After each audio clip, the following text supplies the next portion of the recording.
Всем доброй ночи, друзья мои. Перед вами череп львицы.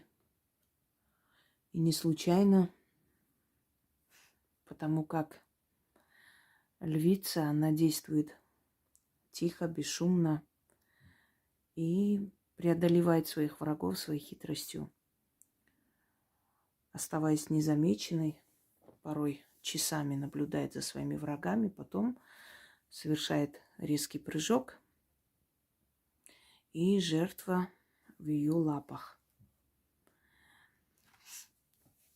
Хочу вам подарить морок, который я выкладывала как-то в Одноклассниках, потом удалила, потому как увидели некоторые товарищи и начали продавать от моего имени. Когда я об этом узнала, я удалила. Надеюсь, сейчас не продают, но люди, которые делали, они были очень довольны. Это очень сильная работа. И вообще все работы сильные. Почему я отмечаю сильная, сильнейшая работа? Я вам объясню. Когда я пишу сильная или сильнейшая работа, это значит, что это та работа, к которой нужно подходить очень ответственно и просто так не трогать эту работу. Если другие заговоры, в принципе, можно провести, даже если не совсем к месту, ничего такого не будет, то работы сильные, сильнейшие вас должны заставить задуматься о последствиях, прежде чем трогать. То есть просто так не трогайте. Я составляю свои работы таким образом, чтобы они не вредили людям. Даже если люди, например, сделают неправильно, значит, просто не получится.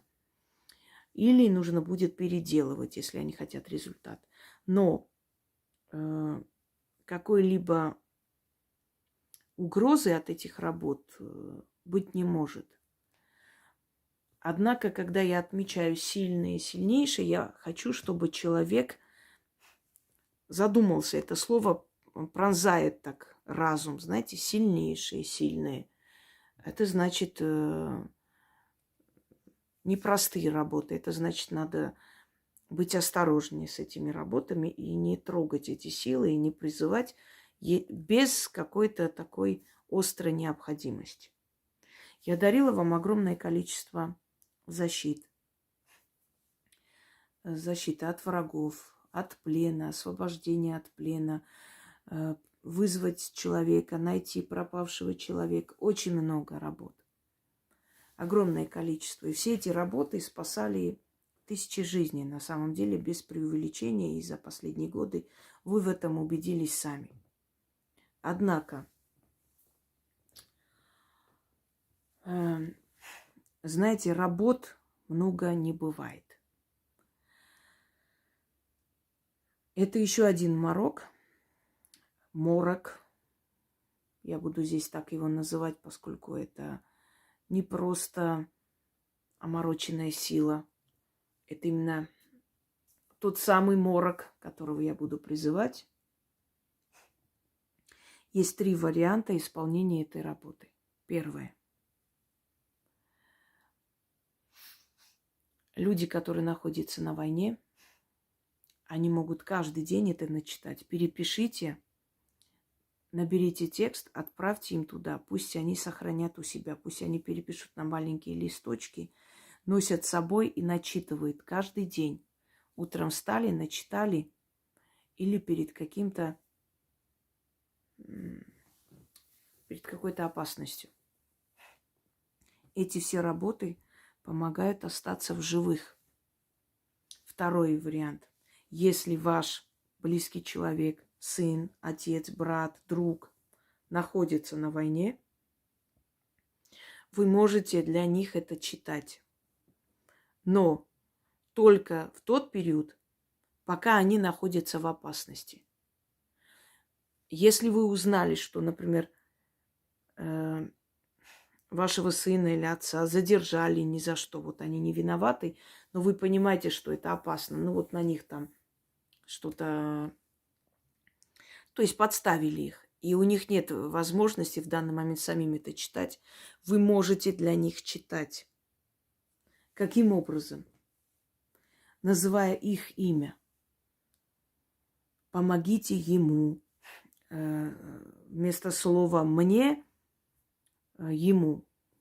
Ивану, Петру, Алексею и так далее. Если ваш сын на войне, и вы читаете для него, или ваш муж, и он возвращается живым, вам нужно откупиться следующим образом. Относите под дерево столько монет, сколько ему лет. Кладете под дерево левой рукой, прям кладете, не кидайте, а кладете вот так, положили туда и говорите: откупаюсь и морок отпускаю. Благодарствую. Вот так кланяетесь, поворачиваетесь и уходите. Это в любом случае нужно делать всем, кто исполнит эту работу. Нужно именно так потом отпускать эти силы морока и освободиться. Если вы читаете для человека, который на войне, вы откупаетесь таким образом. Если вы читаете для человека, которого хотят подставить, посадить, и у него нет времени читать. Вот он позвонил, сказал, что у него вот такая проблема, вот просто вот все. Я не знаю, что делать. Или вы поехали, узнали, что он прям вот закрытый в клетке, и вы понимаете, что он не виноват, и надо как-то его спасти, вытащить оттуда. Вы читайте. Этот заговор не вытащит из тюрьмы, если человеку уже дали срок. Но этот заговор может помочь смягчить приговор суда или может помочь уйти сухими из воды, если вот только суд начинается, только судят человека. Наряду с заговором смягчить приговор или освободить человека. Вот тот заговор тоже очень сильный. Вместе можете сделать. Если вот такая ситуация, вы откупаетесь точно так же. То есть точно так же уносите под дерево, говорите эти слова, отпускаете морок. Но у вас решилась проблема, он освободился, или, мало ли что случилось, какая-то вот трагедия, и вот человек сам не может читать, приходится вам читать за него, чтобы помочь близкому человеку. Проблема решилась, вы должны откупиться на алтарь ведьмы. Единственные люди, которые могут не откупаться на алтарь, это те люди, которые на войне. Если они для себя читают, или если родные читают для тех, кто на войне. Все, они должны откупаться только вот этой монетой. Когда вот сын уже вернулся или позвонил, сказал, что был страшный бой, и он живых остался, отпускать морок. Только тогда отпускайте, в принципе, когда все закончилось, когда он вернулся. До этого каждый вечер нужно читать морок для него. Перед сном читайте, и на следующий день у него все хорошо. Если человек попал в беду, я уже говорю, и у него нет времени, возможности, вы читаете на него точно так же, пока он эту беду, то есть не решится эта беда, не закончится в вашу пользу, точно так же уносите под дерево, оставляйте откуп, но откупайтесь на алтарь ведьмы. Иначе в следующий раз этот морок вам не поможет. Объясню почему. Потому что этот морок приводит те силы, которые за спиной этой ведьмы. Сейчас возникнет опять вопрос, а вот когда-нибудь вас не станет, можем ли мы читать? Можете читать. А вот когда меня не станет, а как откупиться на алтарь ведьмы? Когда меня не станет, у меня останутся родные люди. Можете им отправить и откупиться. Можете собак, кошек с улиц подобрать, вылечить и отдать кому-нибудь. Не вискас купить за 20 рублей. Когда я говорю, что нужно откупиться, это имеет определенный смысл. Не хотите откупаться, никто за вами не ходит, никто знать не знает, кто начитал, кто не начитал, никто не будет следить или что-либо вам говорить. Но в следующий раз когда вам понадобится помощь этой ведьмы, эти силы не придут и не помогут. Коротко и ясно. Я надеюсь, вы поняли. Итак, кто на войне, читайте. Когда вернетесь с войны, отнесите эти монеты, оставьте, отпустите морок, благодарите и уходите. Кто читает для тех, кто на войне, читайте до того времени, пока ваш сын, муж, брат, любимый не вернутся оттуда. Когда вернутся, все закончилось, все замечательно, больше им туда не надо. Или надо, без разницы, отпустите морок, еще раз будете читать, призывать. В этом случае вам откупаться не нужно. Кто на войне, читает для себя, кто читает для тех, кто на войне. Откупайтесь только тем способом, который я вам сказала, оставляя мелочь под деревом. Остальные будут читать для себя. Если у вас суд, если у вас что-то такое страшное происходит, если вас будут проверять, и вы знаете, что вы не выдержите эту проверку, и будут очень страшные проблемы, читайте для себя 6 раз.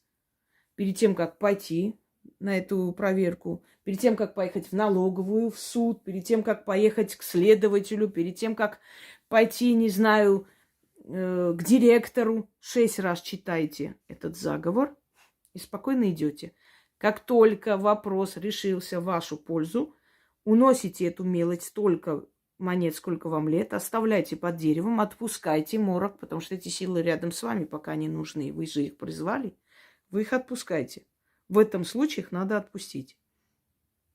Проблема решилась, вы должны откупиться на алтарь ведьмы. Все. Теперь заговор. Здесь я называю ведьмы, вы говорите мое имя. Объясню почему. Да, кстати, для человека практикующего морок всегда читается от своего лица. То есть для практикующего человека силы другой ведьмы не нужны, если он, конечно, в себе уверен, что у него хватит сил, и ему силы другой ведьмы в подмогу не нужны.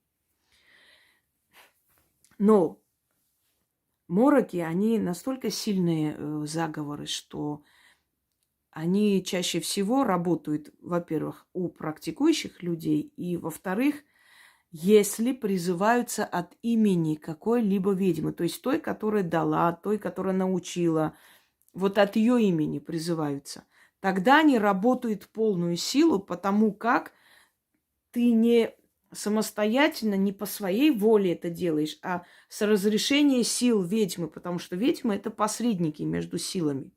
А морок – это очень могущественная сила.